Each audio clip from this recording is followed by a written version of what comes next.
శ్రీకాళహస్తీశ్వర స్వామి వారి దేవస్థానానికి అనుబంధమైన శ్రీ ఏడు గంగమ్మల జాతర గోడ పత్రికలను ఆవిష్కరించిన శ్రీకాళహస్తి నియోజకవర్గం శాసనసభ్యులు బొజ్జల వెంకట సుధీర్ రెడ్డి, దేవస్థానం కార్యనిర్వహణాధికారి టి బాపిరెడ్డి సంయుక్తంగా ఏడు గంగమ్మ జాతర గోడ పత్రికలను ఆవిష్కరించారు. ఈ కార్యక్రమంలో పట్టణ అధ్యక్షులు విజయ్ కుమార్, చెంచయ్య నాయుడు, నాగమల్లి, దుర్గా ప్రసాద్, వినయ్ పాల్గొన్నారు.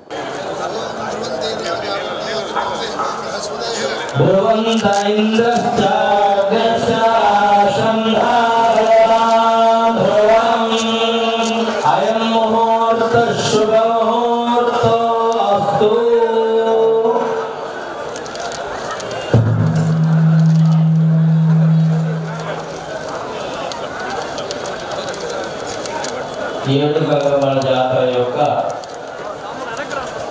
గోడ పత్రికని ఇప్పుడు ఎమ్మెల్యే గారి చేతుల మీదుగా